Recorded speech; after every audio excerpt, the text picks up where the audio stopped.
জাতীয় অধিবেশনে যখনই রুহুল কুদ্দুস তালুকদার ইলিয়াস হোসেনের গুমের যে নিউজটি সে নিউজটি সবার সামনে উত্থাপন করেছেন, তুলে ধরেছেন, তিনি হাত দিয়ে দেখিয়ে দিচ্ছেন, তখনই সমগ্র সংসদ সদস্য স্তব্ধ হয়ে যায়। সংবিধানে এই সংসদের সকলেই স্তব্ধভাবে রুহুল কুদ্দুস তালুকদার দলীয় কথা শুনছিলেন, ইলিয়াস হোসেনের কথা শুনছিলেন এবং যে নিউজটি প্রকাশিত হয়েছে ইলিয়াস হোসেন মৃত্যুবরণ করেছেন সে নিউজটি সমস্ত পত্রিকায় প্রকাশিত হয়েছে, সেটা তুলে ধরছেন সকলদের মাঝে এই সংসদ ভবনে।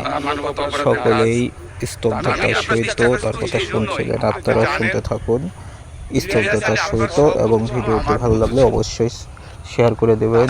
চ্যানেল এবি নিউজটি যারা সাবস্ক্রাইব করেন নাই অতি দ্রুতভাবে সাবস্ক্রাইব করে যাবেন। সবার আগে আপনাদের মাঝে সকল নিউজ তুলে ধরবো আপনাদের সাথে। তো আমরা পত্রিকার মাধ্যমে যেটুকু জেনেছি 2012 সালের 17ই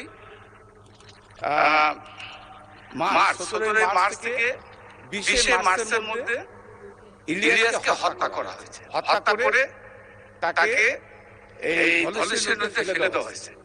মানে আমার প্রশ্ন ওই জায়গায় যে কত মানুষ নিষ্ঠুর হলে এই কাজটা করতে পারে।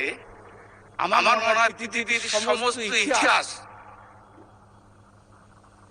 মানে কি বলবো ফেল করবে, কারণ শেখ হাসিনা যে কি ধরনের অভিনেত্রী ছিলেন তার নির্দেশ ছাড়া যেরকম ইলিয়াসের গুম হয় নাই, তার নির্দেশ ছাড়া ইলিয়াসকে হত্যা করা হয়নি। মানে শেষ করে 21 তারিখে তার স্ত্রী এই পার্লামেন্টে অবস্থান বসা।